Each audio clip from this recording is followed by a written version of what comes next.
Boa noite, meu irmão, boa noite, minha irmã. O tema da live é Igreja Católica, fundada por Cristo ou degeneração medieval? Porque a gente tem esses dois discursos.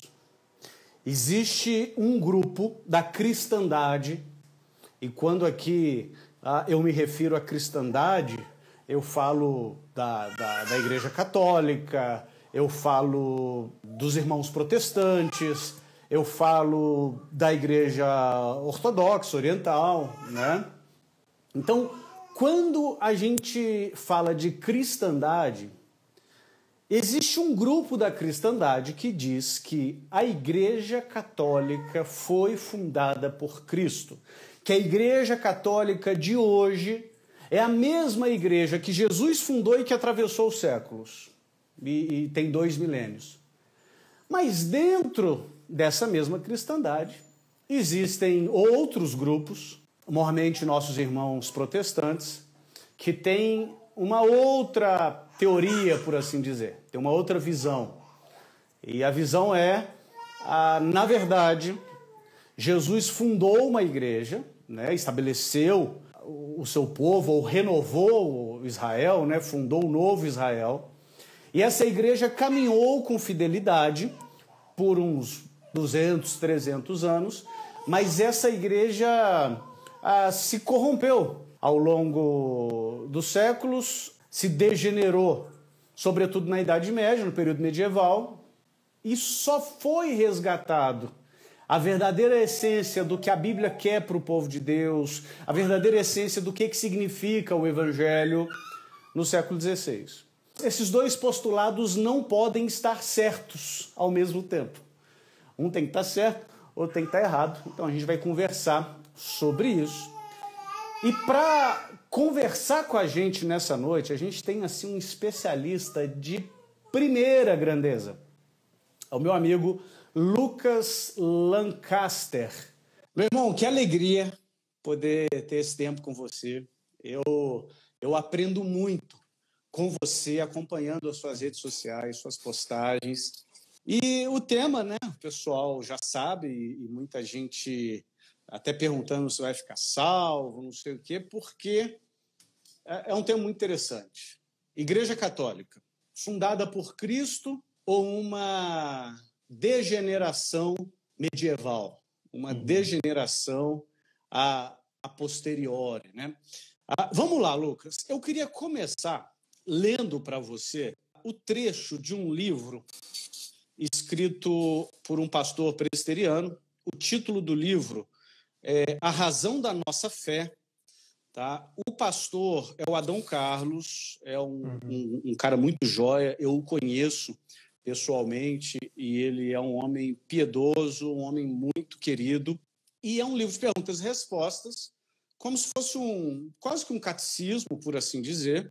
E a pergunta número 5 diz assim: como surgiu a Igreja Católica Romana? Resposta: surgiu da degeneração da igreja primitiva. Desde o início, homens fraudulentos entraram para a igreja. No princípio, entretanto, as perseguições se encarregaram de purificar a comunidade cristã. No ano 313, por um decreto do imperador Constantino, o cristianismo passou a ter proteção oficial do Império Romano. Cessaram as perseguições e muitas pessoas, sem serem verdadeiramente convertidas, entraram para a igreja. A atuação de tais pessoas e a influência do mundo pagão levaram a igreja a adotar doutrinas e práticas que se chocam brutalmente com os ensinos bíblicos. E aí ele começa a dar uma série de exemplos. Ele coloca aqui, por exemplo, no ano 375 começou-se a adorar santos. No ano 431 começou-se a adorar Maria, e por aí vai. Enfim, eu citei esse livro aqui porque esse livro é um exemplo bem cristalino, bem simbólico até, da narrativa oficial da historiografia protestante. Né? Como que o protestante conta a história da igreja. O Senhor Jesus se encarnou, viveu uma vida perfeita, morreu na cruz por nós, ressuscitou ao terceiro dia, subiu aos céus, derramou o Espírito Santo e os seus apóstolos saíram pregando o evangelho por todo mundo conhecido. E a igreja se expandiu e ela foi perseguida e foi também absolutamente fiel a Deus ao longo aí de 250 anos. Talvez 300 anos. Porém, no início do século IV, Constantino se converte, a igreja se degenera. O que eles negarão, né? Eles vão negar, vão dizer que Constantino não se converteu coisa nenhuma, que Constantino era, na verdade, pagão. Foi que Constantino foi uma jogada política, né? Mas aí, com a chegada, né, com o evento Constantino, a igreja degenerou. Eu acho esse verbo um verbo muito forte, né? A igreja católica é uma degeneração, ou seja, a igreja se degenerou, é uma degeneração da igreja primitiva, e depois de 12 séculos, talvez, 11 séculos, a igreja... Até o protestantismo é 1.200 anos. Exato. A igreja foi salva, a igreja foi resgatada, ela retornou para o trilho inicial, para o propósito inicial de Jesus. Mais da metade da era cristã seria uma degeneração. 1.200 anos. Exatamente. Nunca tinha pensado por esse lado, mas a narrativa é essa. E a igreja é mais ou menos essa, tá? Porque também a historiografia protestante vai dizer que sempre houve um remanescente fiel aí que não se curvava aos desmandos do romanismo, né? Mas aí, com o século XVI, Deus restaura a verdadeira igreja, levantando Lutero, Calvino, Zwinglio, dentre outros. A minha pergunta, Lucas, porque eu sei que você é especialista nessa área, a minha pergunta é: essa forma de narrar a história da igreja, ela resiste ao escrutínio histórico? Ela é verdadeira? Olha, Eduardo, claro que quando a gente estuda essa questão, a leitura deste trecho, deste livro que você disse, nos traz respostas até relativamente rápidas quando a gente estuda a questão. Só que isso é algo profundo, essa questão da degeneração da Igreja Católica que teria acontecido a partir do século IV. Isso não é uma brincadeirinha. Isso não é um papo de pentecostal. Esse tipo de argumento não é uma coisa nova no protestantismo, né? Essa visão da história cristã exposta da forma como você colocou, como tendo havido uma degeneração a partir do século IV, é algo que remonta ao próprio século XVI. Houve uma obra de pseudo-historiadores protestantes alemães do século XVI, chamado As Centúrias de Magdeburgo, no qual esses historiadores protestantes eles leram a história cristã à luz do protestantismo. E o fundamento principal da argumentação deles, da leitura deles, é exatamente essa. E foi justamente como resposta às Centúrias de Magdeburgo que, sem dúvida, um dos maiores, se não o maior historiador da igreja, que foi o cardeal Baroni, escreveu os seus estupendos e, infelizmente, não traduzidos, Análises Ecclesiastici, né? Que é a história da igreja. E o cardeal São Roberto Bellarmino escreveu, né, não somente respondendo à Centúria de Magdeburgo, mas em grande medida da controvérsia cristã, né, que é um livro em vários volumes que o Centro Dom Bosco está traduzindo. Tem os 2 primeiros volumes já traduzidos pelo Centro Dom Bosco, sobre a Igreja e sobre o Papa. Então, essa visão protestante não é uma brincadeirinha, né? É uma coisa séria e é uma necessidade. Igual eu estava falando com você, essa ideia de que Constantino teria fundado a Igreja Católica ou Constantino teria promovido uma mudança tal dentro do cristianismo a ponto de paganizá-lo, criar uma igreja paganizada, um cristianismo paganizado, é algo que é uma necessidade do protestantismo. Por quê?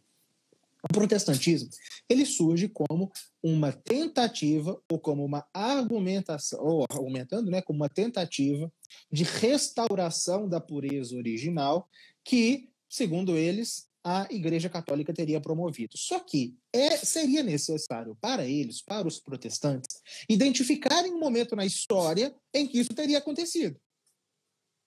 Era uma necessidade, porque algum momento teria que ter havido um rompimento, porque senão não haveria justificativa para a sua própria atitude de protesto, de revolta, de rebeldia, de revolução, enfim. Então, eles situaram o século IV, que é o século, né, em que a igreja deixou de fato de ser uma religião perseguida pelo Império Romano, e progressivamente foi se tornando religião oficial, foi se tornando religião do Império Romano. Não é? Constantino deu a liberdade de culto, o Império foi se cristianizando, até que no final do século, em 380, o Imperador Teodósio tornou a religião oficial.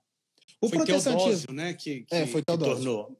Isso também é uma confusão muito grande, né? Todo mundo diz que foi Constantino, e na verdade foi Teodósio. Né? Constantino deu liberdade de culto, né? É claro, ele favoreceu muitíssimo a igreja, ele progressivamente se converteu também, então ele favoreceu a igreja. No reinado dele, a igreja foi se tornando a religião mais favorecida, sim, mas religião oficial foi o imperador Teodósio em 380, né? Mais de 40 anos. Mais de 40 anos após a morte de Constantino. Enfim, então é uma necessidade do protestantismo situar um momento histórico em que isso teria acontecido para justificar a própria atitude protestante. Porque é um fato, né, que o protestantismo, em qualquer vertente que for, ele padece profundamente de alicerces históricos. O protestantismo, qualquer doutrina protestante que seja, a melhor que seja, no sentido lógico, da estruturação lógica do sistema doutrinário protestante, por mais lógico, né, que ele seja, ele vai ser sempre hermético, né, fruto de uma série de ideias. Só que, por mais que este indivíduo, por exemplo, Calvino, né, que você estudou bastante aí ao longo da sua vida, por mais lógica interna que tenha o sistema calvinista, ele não sobrevive ao juízo histórico, porque ele é fruto de uma ideia, de uma abstração da cabeça de alguém que não tem raízes históricas. Claro, alguns protestantes, né, como os autores das Centúrias, terão, né, que dar uma justificativa histórica para os seus atos, irão lá estudar história. Só que, para justificar esse sistema próprio e desconectado da realidade que eles criaram, eles terão que identificar na história um momento em que teria havido esse rompimento. E o momento escolhido foi o século IV. Por quê? Justamente porque a igreja deixou de ser perseguida para se tornar religião oficial do Império Romano ao final do século. Né? Foi um processo de 70 anos, desde a paz de Constantino até o Edito de Tessalônica, de Teodósio. Agora, respondendo a sua pergunta, só queria pontuar esse aspecto para a gente começar. Que é uma necessidade do protestantismo. Agora, cumpre aferir se esse argumento histórico sobre o qual eles embasam a sua atitude religiosa faz sentido. E o fato é que, quando a gente observa a igreja no século III e a igreja no século IV, se trata da mesma igreja, em todos os seus aspectos essenciais. Na sua organização hierárquica, no primado do bispo de Roma, do Papa, nos sacramentos, o culto dos santos, tudo isso que os protestantes detestam, né? A devoção a Nossa Senhora. O que acontece de fato que muda para a igreja no século IV? A sua situação perante o mundo. Antes ela era perseguida e deixa de ser. Dentro dessa teoria, então, Lucas, que a igreja se degenerou a partir de Constantino, me ocorre uma coisa. A cristologia protestante, ela não é uma cristologia tão robusta quanto a católica, porque ela tem algumas áreas falhas ali, mas, no geral, e usando de bastante boa vontade, a cristologia protestante é bastante semelhante à cristologia católica. Jesus é o Verbo eterno de Deus, a segunda pessoa da Santíssima Trindade, que se encarnou na história no ventre de Maria.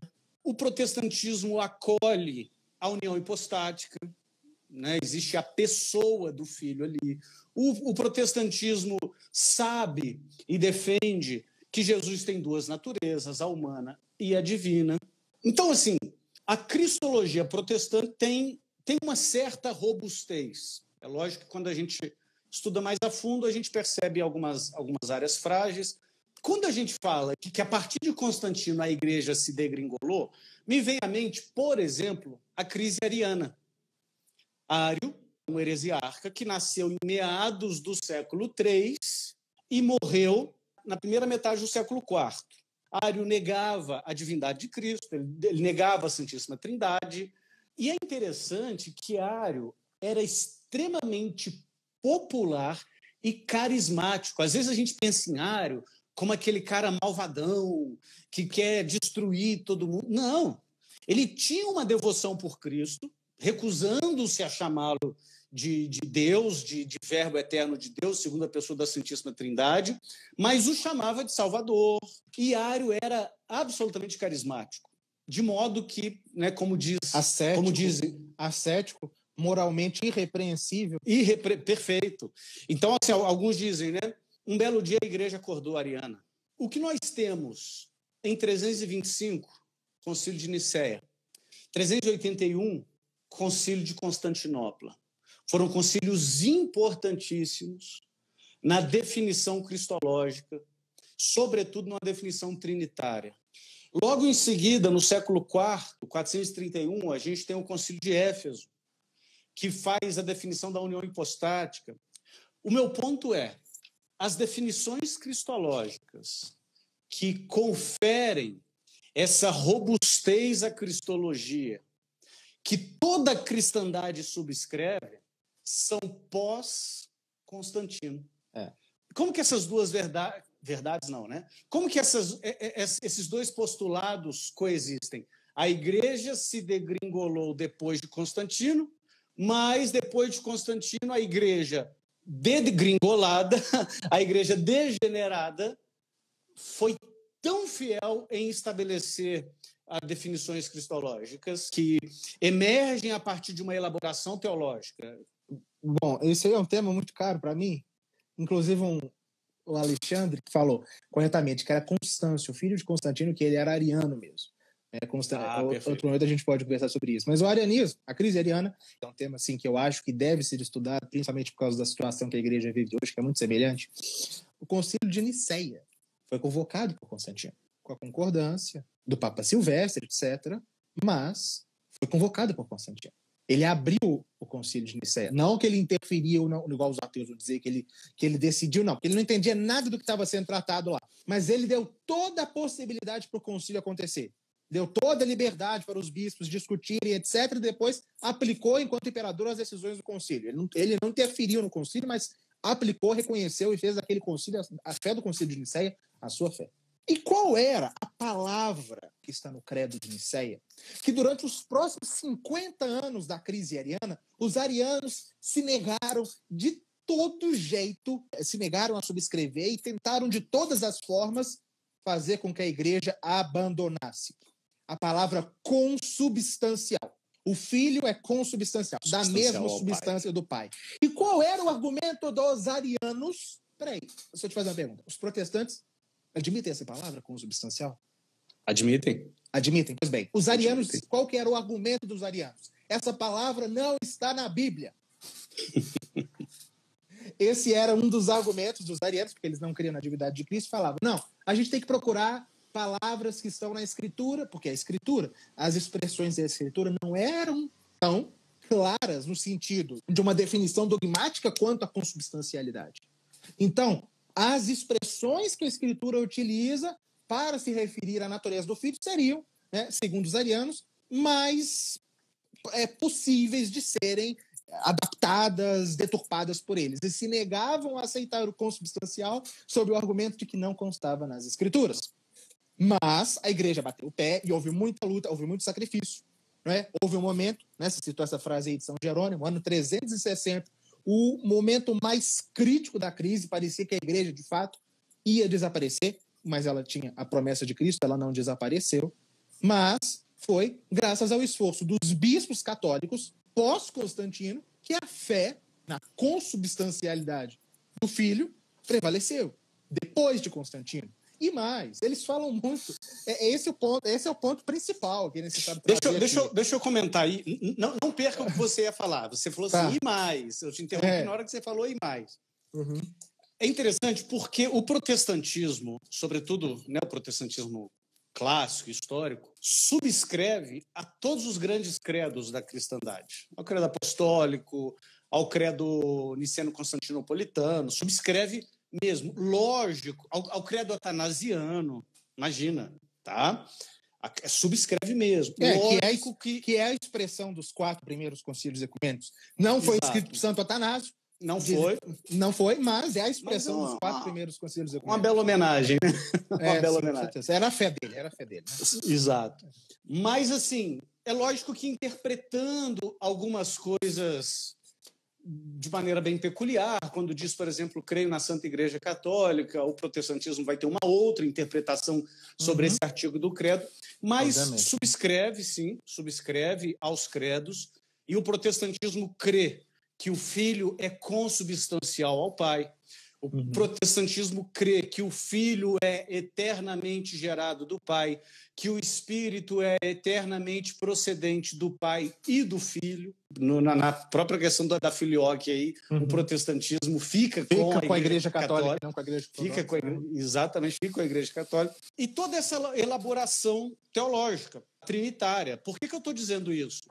Porque essas elaborações, o Filho é consubstancial ao Pai, o Filho é eternamente gerado do Pai, o Espírito é eternamente procedente do Pai e do Filho, isso não está na Bíblia. Assim, nada na Bíblia. Né? A Bíblia não é um livro de dogmática. Isso pode ser depreendido da Bíblia, naturalmente. Mas não está escrito lá. Mas não está escrito. E outras coisas ou ensinamentos diferentes desses poderiam também ser depreendidos da Bíblia, tanto que foram por grupos hereges, Nestório, Ário, e por aí vai. Foi o que foi dito para Lutero na Dieta de Worms, né? Você diz que é necessário que os nossos argumentos estejam na Escritura, mas se lembre, Lutero, de que Ário e Nestório também tiravam seus argumentos da Escritura.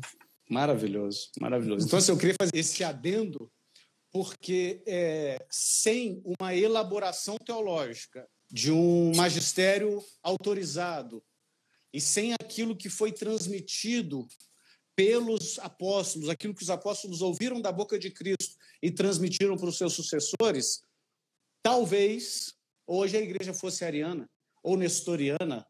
Assim, talvez que eu diga, lógico que isso não aconteceria, porque Deus não deixaria que isso acontecesse, mas a instrumentalidade humana foram esses homens, né? Mas os instrumentos que Deus utilizou, né? Se Deus não tivesse usado esses instrumentos, isso aconteceria. Isso você quer dizer, né?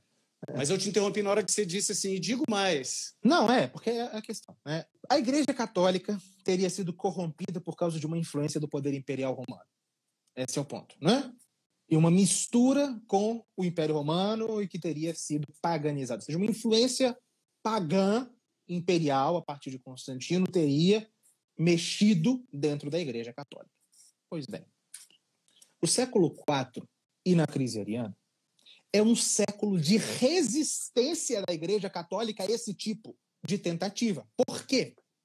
Porque o filho de Constantino, o Alexandre falou bem aí, o ímpio imperador Constâncio II, imperador romano de 337 a 361, 24 anos de reinado que causaram danos terríveis à igreja. Foi no reinado dele, foi graças a este homem que se colocou a serviço do arianismo que o arianismo alcançou o seu auge. O auge do arianismo foi nos 2 últimos anos de reinado dele. Foi justamente este homem que tentou inocular o arianismo dentro da igreja, o imperador, e a igreja resistiu. E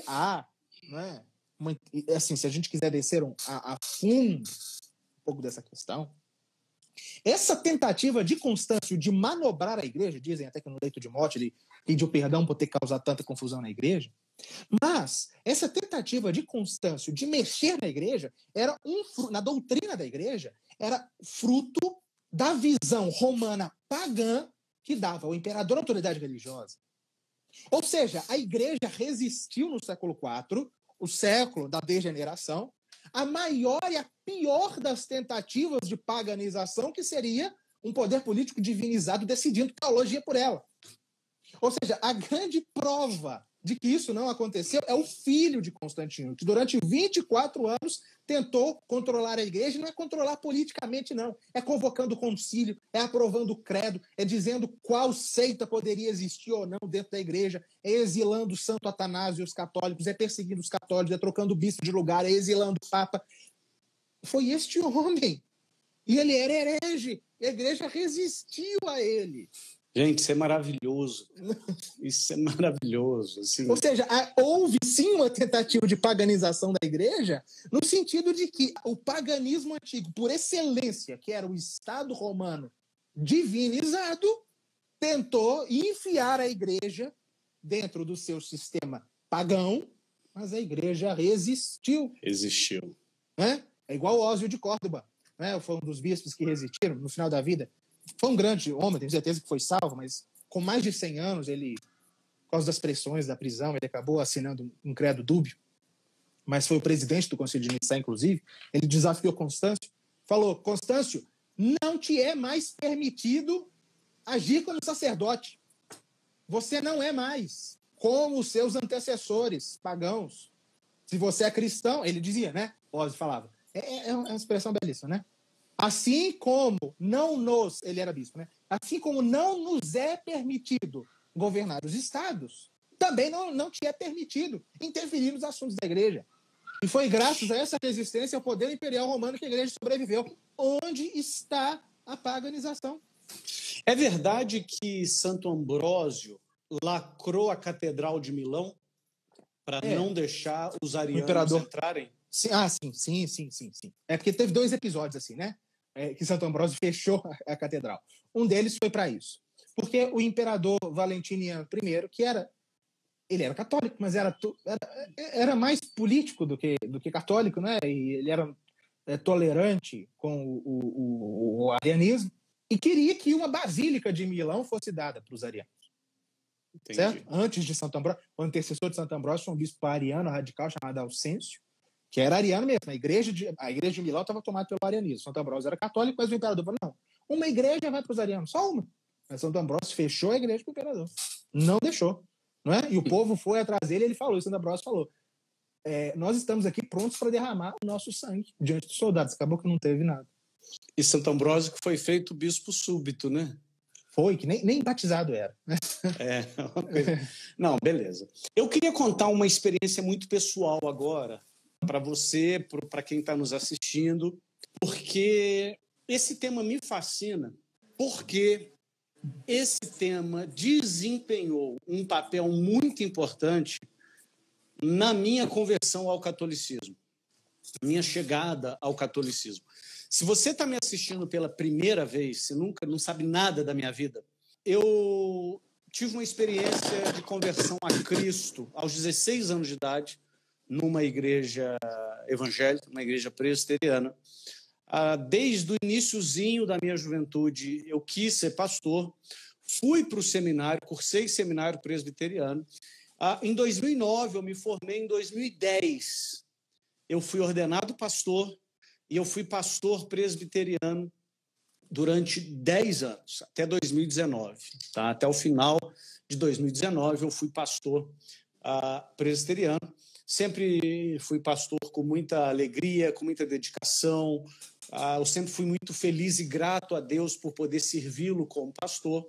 Mas uma série de eventos na minha vida me trouxeram a uma realização de que o Senhor Jesus fundou uma igreja. Essa igreja é a Igreja Católica, logo eu deveria pertencer à igreja que o Senhor Jesus fundou. E isso fez com que eu abdicasse da minha jornada como pastor, fez com que eu abdicasse dos meus votos, dos meus privilégios, e me trouxe para ser um leigo na Igreja Católica. E eu estou muito feliz, aliás, eu estou radiante com isso. Foi uma das melhores decisões que eu tomei na minha vida, porque ser católico, no sentido de poder encontrar com o Cristo eucarístico, é algo que vale qualquer sacrifício. Porém, a live de hoje não é para eu contar a minha história. Eu contei aqui em 2 minutos Só para situar a pergunta que eu vou fazer agora, pelo seguinte: a minha conversão ao catolicismo não foi da noite para o dia. Aliás, ela foi um processo de anos. E eu diria que ela teve uma gênese, ela teve um primeiro start, assim, uma primeira fagulha, uma primeira faísca. E essa primeira faísca foi uma conversa que eu tive com um pastor batista em 2015.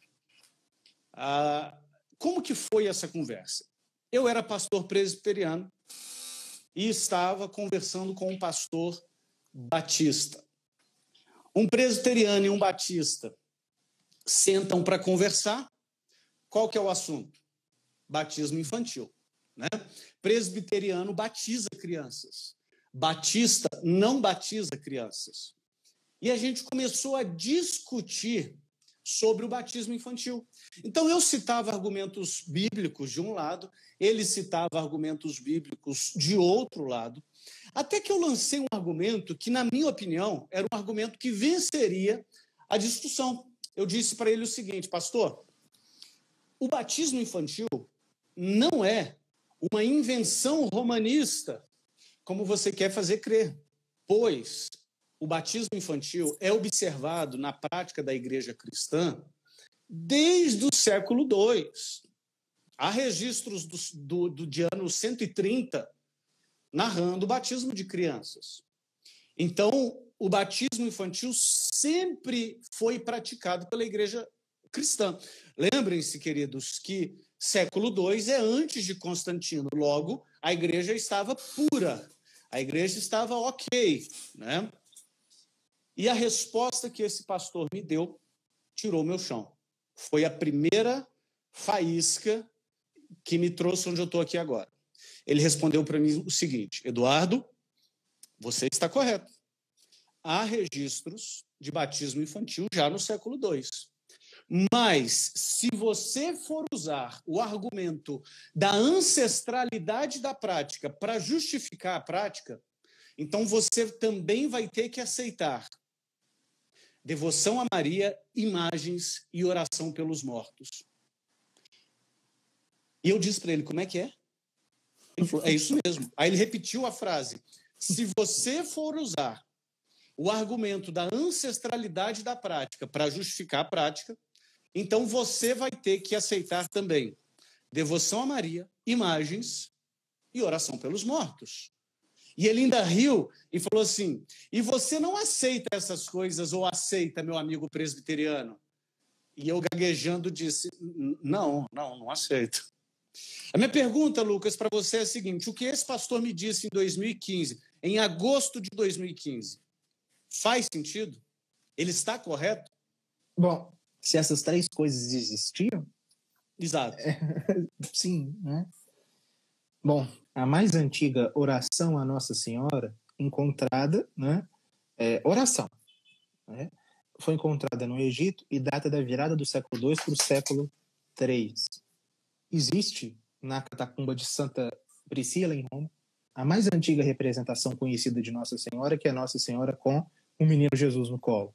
Os escritos dos padres da igreja pré-nicenos, como São Justino, Santo Irineu, Tertuliano, Orígenes, repletos de citações laudatórias à Nossa Senhora, inaceitáveis para o protestantismo, e chamando a Santíssima Virgem de um modo que se assemelha e, em muitos casos, corresponde a futuros dogmas proclamados solenemente pela Igreja, como Theotokos, Mãe de Deus.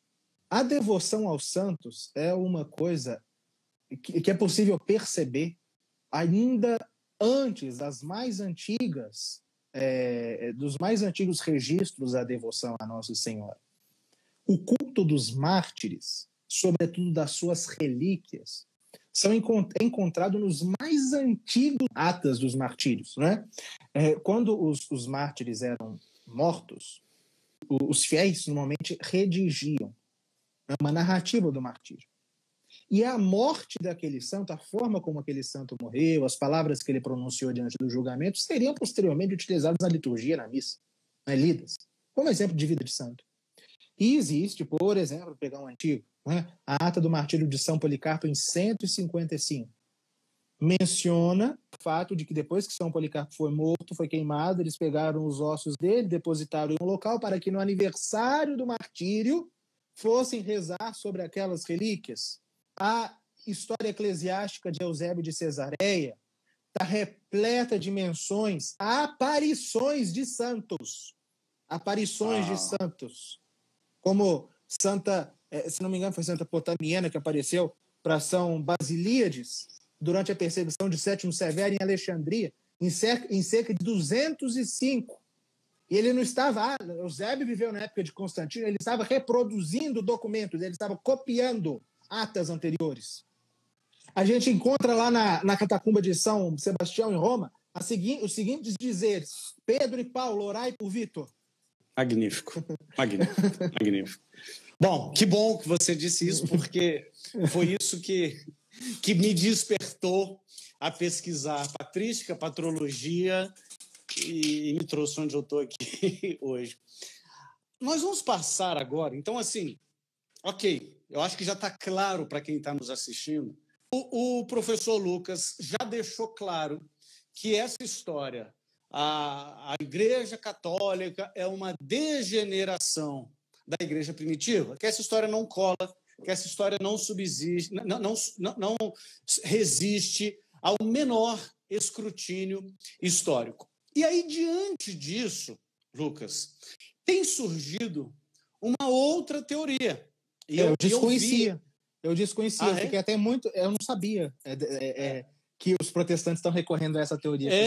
Eu vi recentemente um protestante, um historiador protestante, defendendo essa teoria num programa de televisão. Um historiador protestante defendendo essa teoria. Qual que é a teoria? Né? Então, assim, a história de que a Igreja Católica é uma degeneração não cola. Então, tá bom. A teoria nova é a seguinte: não, meu amigo católico, você precisa entender que não é que a Igreja Católica é uma degeneração, mas também é muita altivez da sua parte, meu amigo católico. Eu estou falando com você, meu amigo católico. É muita altivez da sua parte querer dizer que a Igreja Católica é a igreja que o Senhor Jesus fundou, quando, na verdade, no primeiro milênio, o que existiam eram grandes patriarcados. Existia o patriarcado de Roma, existia o patriarcado de Constantinopla, de Alexandria, etc, etc, etc.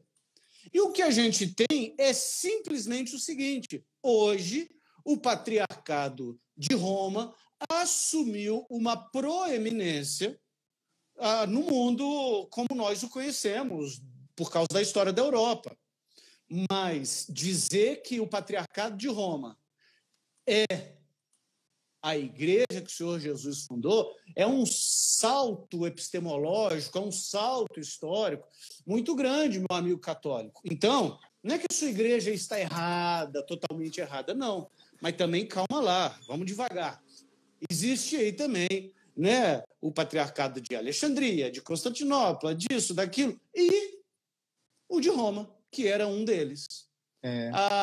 Esse é o novo argumento que eu tenho ouvido de protestantes para justificar o porquê deles não serem católicos romanos, porque eles dizem assim: não, tá bom, a Igreja de Roma é uma das, mas dizer que o bispo de Roma ele tem proeminência sobre toda a cristandade, aí você viajou, Eduardo.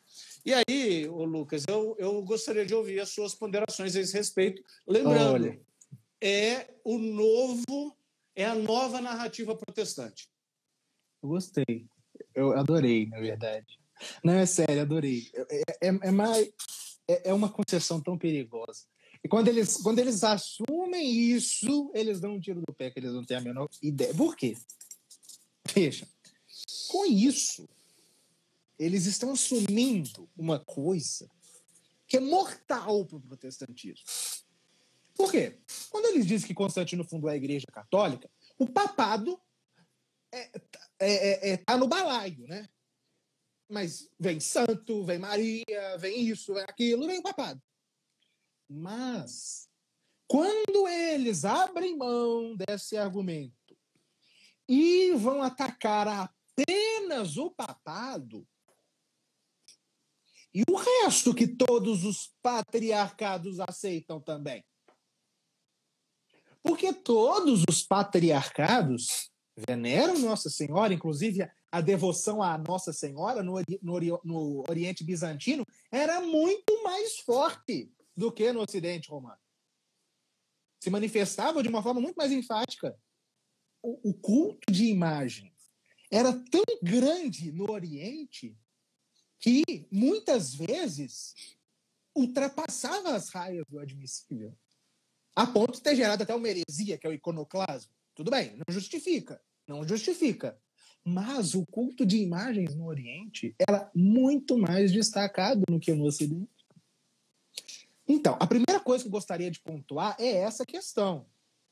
No momento em que eles abrem mão da narrativa da paganização promovida por Constantino e admitem que houve um problema apenas de jurisdição, ou seja, que é o Papa, né, que foi a grande novidade, eles acabam que vão ter que aceitar todo o resto que é aceito pela Igreja Católica, pela Igreja Ortodoxa, mas que é anátema para eles.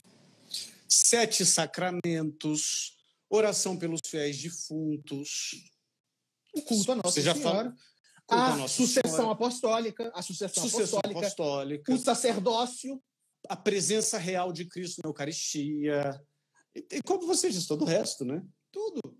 Né? O sacerdócio, que para o protestantismo, a visão católica, que é a visão ortodoxa de sacerdócio, é um absurdo.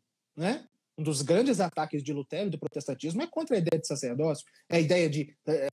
havia um igualitarismo ali já nascente. Nascente não, já bem explícito, né? no protestantismo. De negar a distinção entre o fiel e o sacerdote, enfim. Tudo isso está lá no Oriente também. Você estabeleceu o tiro no pé. Maravilhoso. Maravilhoso. Mas essa história de que o patriarcado de Roma foi o que venceu diante do patriarcado de Constantinopla, de Alexandria, etc. Uhum. Patriarcados são reais? São. Existem, inclusive, patriarcas na Igreja Católica. Existe o patriarca Melquita de Antioquia. Existem patriarcas na Igreja. E existiam, quem eram patriarcas? Tem o patriarca maronita, não tem? Maronita, tem o patriarca da Igreja Maronita, que são igrejas sui juris, né, da Igreja Católica. Sui juris, aham. O que eram esses patriarcados? A questão é a seguinte, pessoal. No começo da Igreja, à medida que os bispados foram se multiplicando, porque havia um bispo numa cidade, a Igreja chegava em outra cidade e era criado um bispado ali. A Igreja se aproveitou, né, isso foi profundamente benéfico para ela, da organização territorial romana. Certo? Ela se aproveitou. E, utilizando essa divisão romana das províncias, das dioceses, inclusive é um termo administrativo romano, a Igreja, ela foi reconhecendo aos bispos de algumas cidades importantes que eram os metropolitas, né, que era um bispo que detinha autoridade sobre os bispos das cidades ao retorno, em torno. Né? São os nossos arcebispos. Né? No século IV, V eram metropolitas ou bispos metropolitanos, é o nosso arcebispo. Mas houve alguns acima, alguns bispos, que por causa da eminência da sua igreja, passaram, né, a ser chamados patriarcas. E deteram uma autoridade sobre vários metropolitas. No Oriente eram 4 e no Ocidente 1. Quais eram os patriarcas? Eles tinham uma ordem de importância de acordo com a importância apostólica da sua diocese. Em primeiro lugar, o bispo de Roma, Abaixo dele, o bispo de Alexandria, e abaixo dele, o bispo de Antioquia. O Concílio de Constantinopla acrescentou um quarto, que estaria imediatamente abaixo do bispo de Roma, o bispo de Constantinopla. E isso causou um imenso problema, por quê? O bispo de Constantinopla foi colocado acima dos bispos de Antioquia e de Alexandria, que eram dioceses ligadas a São Pedro. Antioquia, porque foi uma sé fundada por São Pedro, e Alexandria, porque foi fundada por São Marcos, a pedido de São Pedro. Mas se inseriu o bispo de Constantinopla em segundo lugar depois do de Roma, porque Constantinopla é a nova Roma, ou seja, porque Constantinopla era a capital do império depois de Constantino. Roma não aceitou que Constantinopla estivesse depois dela. Por quê? Porque a primazia romana não era devido ao seu antigo caráter de capital imperial. Não sei se está ficando claro, são muitas cidades aqui que eu estou falando. Tá claríssimo. Roma tá claríssimo. não aceitou esse cânon para a Igreja Católica, não é válido. Por quê? Ou seja, mais importante... a primazia de Roma não é por causa do império. Exato. Maravilhoso. E por isso que não seria justo que se colocasse Constantinopla acima de Alexandria e de Antioquia. E depois o Concílio de Calcedônia acrescentou um quinto, que era o de Jerusalém.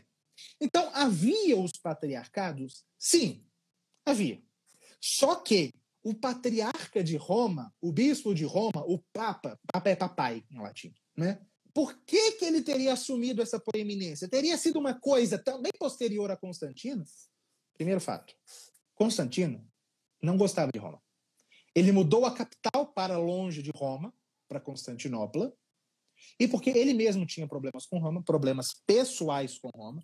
Ele tinha, nos primeiros anos de reinado dele, em que ele morou em Roma, cometido crimes terríveis em Roma, matou o filho, matou a esposa, se arrependeu, então não queria, detestava Roma. Criou uma capital para ele, que era Constantinopla, uma capital cristã. Constantinopla é que seria, por influência imperial, a igreja ter proeminência. E é justamente por isso que a igreja ortodoxa, que não é ortodoxa, né? A gente tem que usar os termos claros. A igreja cismática oriental, é por isso que a igreja ortodoxa se desviou. Por que o patriarca de Constantinopla é o mais importante? Que autoridade apostólica ele tem? Eles vão buscar lá uma ligação com Santo André, mas isso é uma coisa posterior. O patriarca de Constantinopla assumiu a proeminência como primus inter pares, primeiro entre os pares. O patriarca de Constantinopla não é o papa da igreja ortodoxa, não é. Mas é o bispo mais importante, porque é a capital do império. Ou seja, eles se desviaram. A proeminência de Roma é contra tudo e contra todos. Não houve nenhum fator histórico, político, etc., que favoreceu a ascendência de Roma. Apenas razões puramente religiosas, espirituais, com a sua ligação com São Pedro. E aqui, me permita fazer algumas citações. Eu tenho na escola uma aula de 2h30 sobre isso.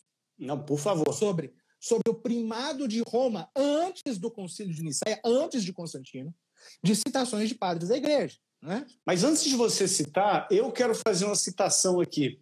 A citação de Lancaster, Lucas. Preste bastante atenção na citação. Não existe nenhuma justificativa histórica e política para a primazia de Roma. Antes, uma justificativa espiritual, porque foi a sé de Pedro. Isso é maravilhoso. Pode fazer as suas citações aí. Santo Inácio de Antioquia, escrevendo para a Igreja Romana, em 107, ele chama a Igreja de Roma de a igreja que preside na caridade. Ele chama a Igreja de Roma como a igreja que preside, a igreja presidente, né, das outras igrejas, na caridade, no amor. Digna de Deus, digna de honra, digna de ser chamada feliz, digna de louvor, digna de sucesso, digna de pureza, que porta a lei de Cristo, que porta o nome do Pai. Ele até escreve ao longo da carta, né, que eu não vos dou ordens, porque para os outros eles dão. Ele fala, vocês têm que fazer isso, vocês têm que combater heresia, vocês têm que respeitar o bispo, vocês têm que fazer... Ele fala, para vocês eu não dou ordem. Não vos dou ordem, como Pedro e Paulo vos deram. São Dionísio de Corinto, ainda no século II, umas décadas adiante, era bispo de Corinto, na Grécia, ele diz assim, escrevendo aos romanos, ele diz assim, comprovando a presença de São Pedro em Roma. Tendo vindo ambos a Corinto, Pedro e Paulo, os dois apóstolos, Pedro e Paulo, nos formaram na doutrina do Evangelho. A seguir, indo para a Itália, eles os transmitiram os mesmos ensinamentos e, por fim, sofreram um martírio simultaneamente, ou seja, reconhecendo a morte e o martírio de São Pedro em Roma. Mas o melhor, né? Santo Irineu, no comecinho do livro 3 do Contra as Heresias, cerca de 180. Olha o que esse homem está falando. Preste atenção. 180. Mateus publicou entre os judeus, na língua dele, o escrito dos evangelhos. Quando Pedro e Paulo evangelizavam em Roma, e aí fundavam a igreja. A igreja de Roma é a maior, a mais antiga, fundada e constituída pelos dois gloriosíssimos apóstolos Pedro e Paulo.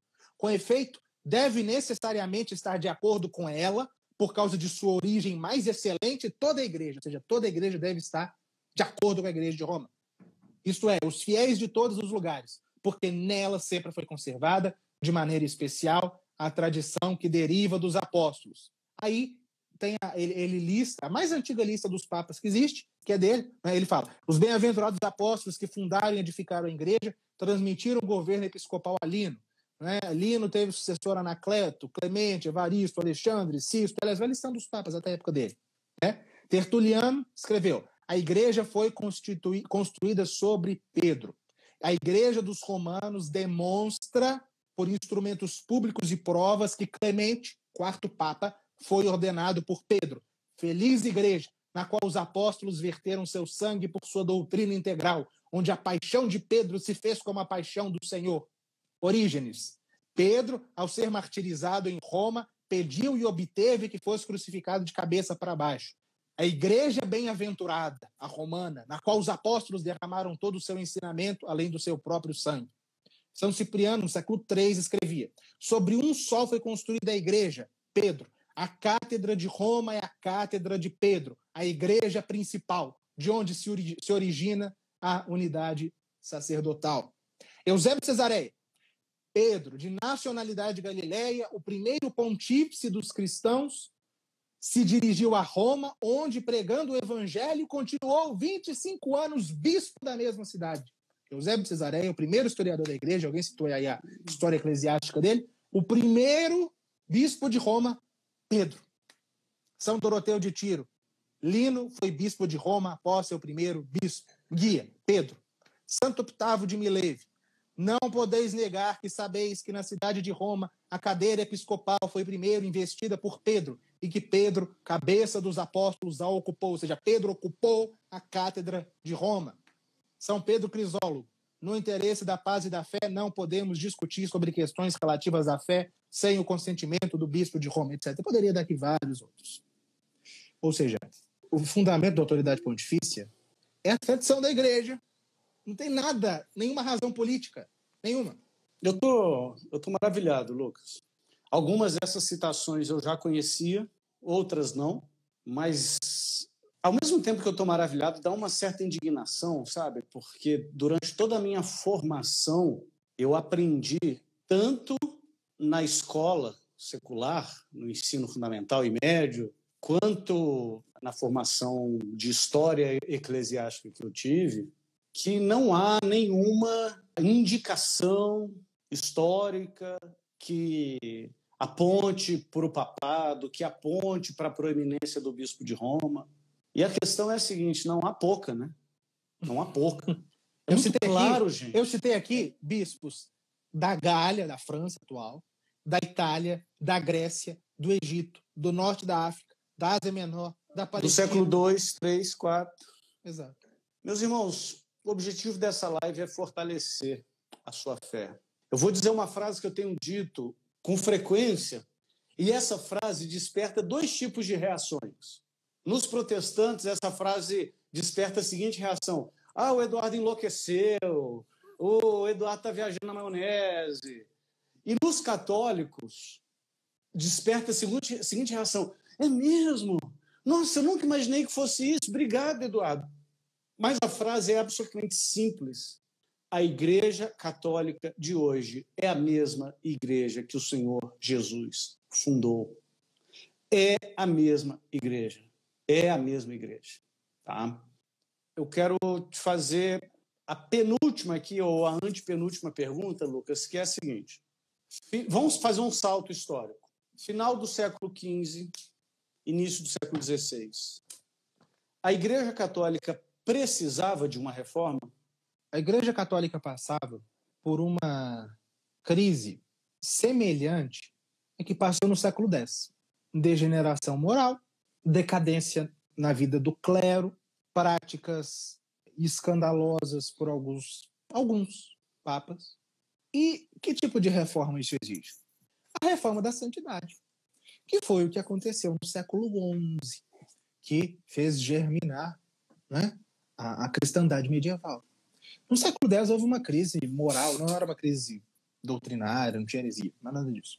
Uma crise séria na igreja, de vida dos fiéis, dos padres, dos papas. Assim como no século XV. Só que a diferença é que no século XV já tinha um renascimento, já tinha um humanismo, e já tinha um contributo a mais, mas tudo bem. Ela precisava de uma reforma que veio com os grandes santos do século XVI. O que Lutero e Calvino fizeram, e Lutero reconhece isso. Gente, eu tenho certeza que muitos aqui talvez tenham sido muito enganados, ouvindo que Lutero se revoltou contra as más práticas dos maus bispos e maus padres da época. Mas Lutero fez o que fez por causa da simonia.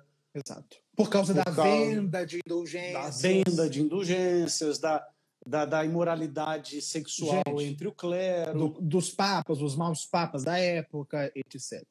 Lutero disse que, não são palavras dele assim, mas é mais ou menos isso, que mesmo que não houvesse nenhum daqueles problemas morais entre os católicos na época, ele iria fazer o que fez, porque o problema dele era a doutrina.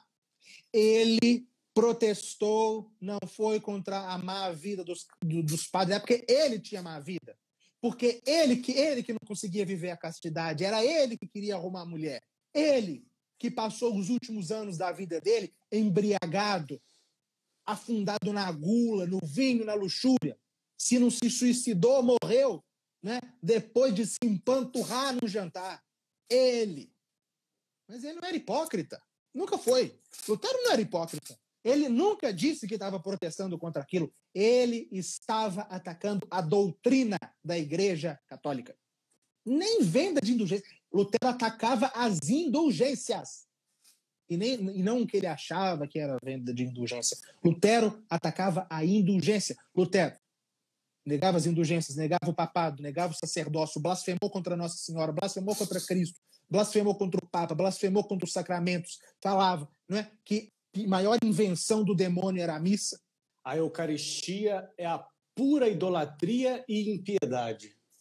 Não, mas essas palavras são até muito elegantes para o linguajar que ele costumava utilizar. Vocês não têm ideia do linguajar que Lutero não conseguia abrir a boca sem falar um palavrão dos mais baixos possíveis.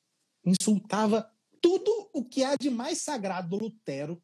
Insultou, inclusive Deus, inclusive Deus. Então, a igreja precisava de uma reforma? Precisava. Mas não é uma reforma que passaria pelo protestantismo.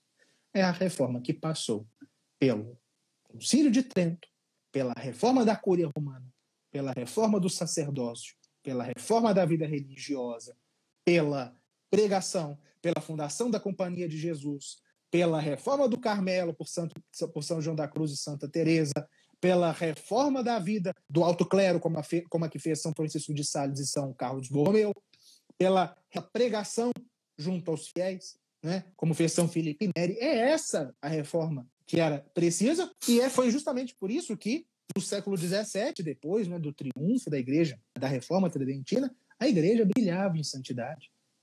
Inclusive, eu até ouvi um dia uma coisa que eu gostei muito, uma pessoa fazendo uma provocação aos protestantes, não é? A pessoa listando todos os grandes santos do século XVI, né? Santa Teresa, São João da Cruz, São Filipe Neri, São Camilo, São João d'Ávila, São Pio V, etc. Todos. Né? A resposta do céu àquela crise. Uns 30, 40 santos. Foram mais, mas listou aqueles grandes, aqueles mais conhecidos. Me diga, ao longo desses 500 anos de história do protestantismo, 5 que se aproximem da virtude da caridade que esses homens viveram no século XVI? Não é. Não é. É isso. Perfeito.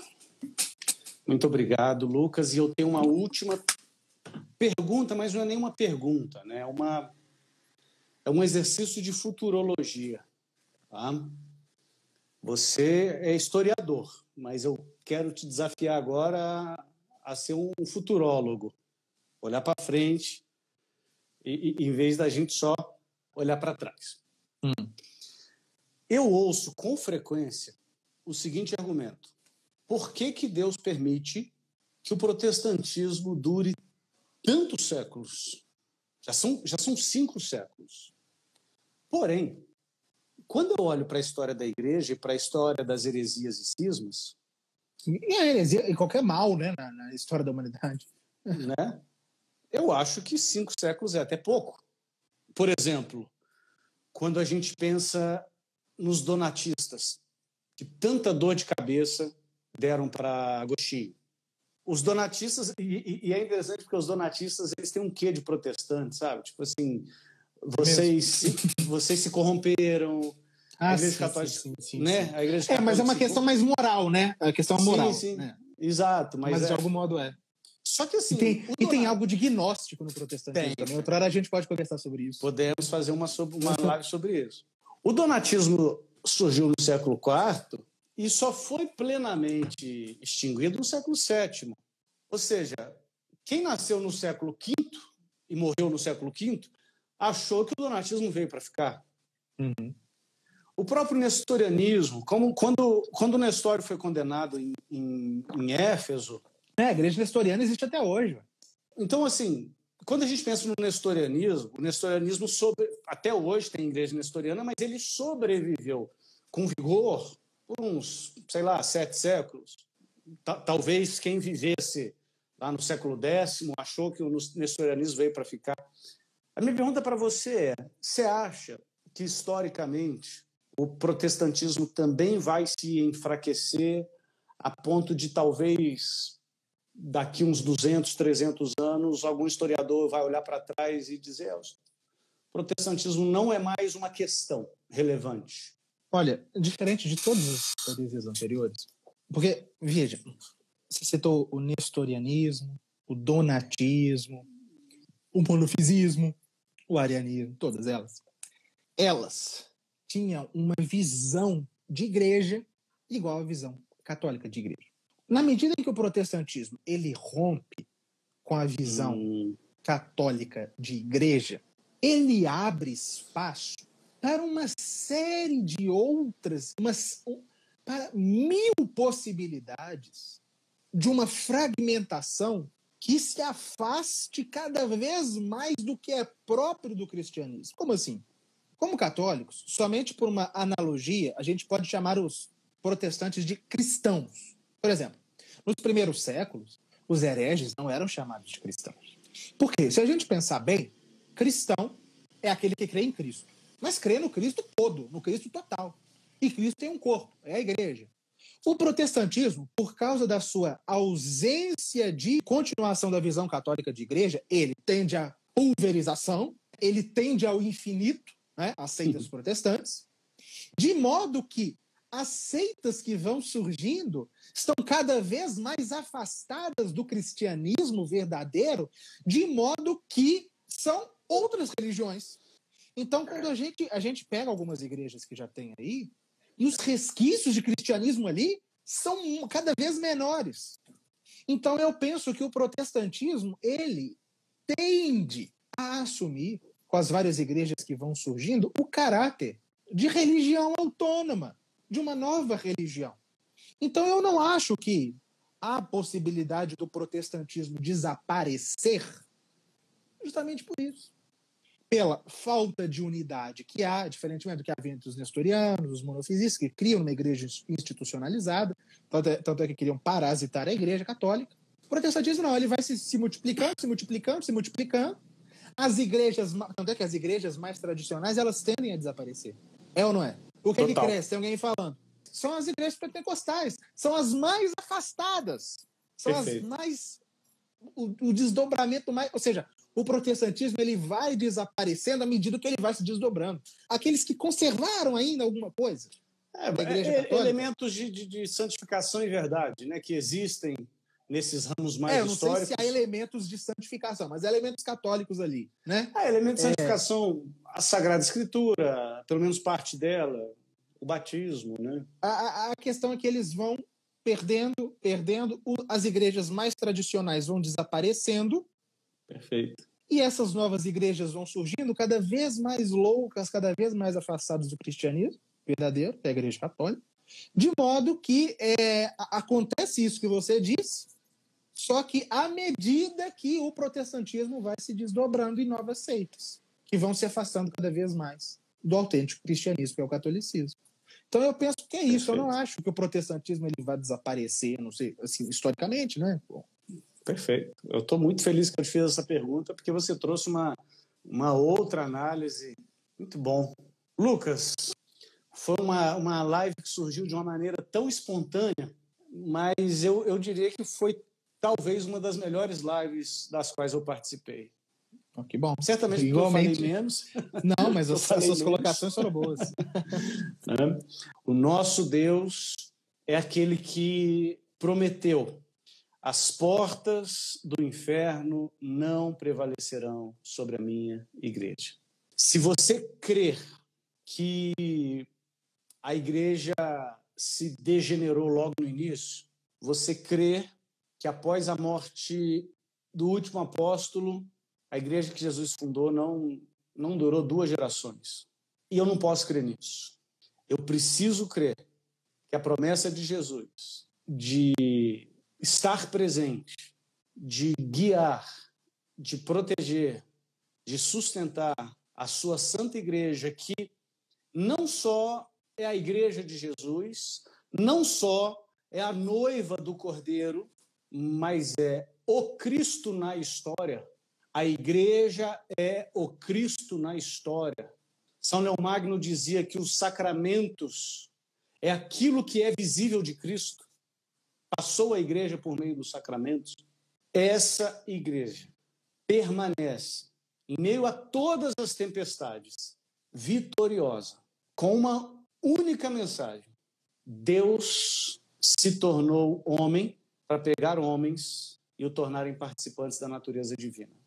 Deus saiu da eternidade e entrou na história para nos tirar da história e nos levar para a eternidade. E a igreja que o Senhor Jesus fundou permanece. E o Cristo que nos visita, disfarçado de pão e vinho na Eucaristia, está presente na Basílica de São Pedro, em Roma, na Catedral de São Patrício, em Nova York, e na capelinha da cidade mais longínqua do interior do Brasil. É o Cristo Eucarístico que te visita. Não negligencie isso. Lucas, que Deus abençoe sua vida, abençoe seu apostolado e sigamos juntos em gratidão a Deus pelo privilégio e responsabilidade, é um privilégio, mas também é uma grande responsabilidade de pertencermos à Santa Igreja Católica. Deus abençoe vocês. Boa noite. Boa noite.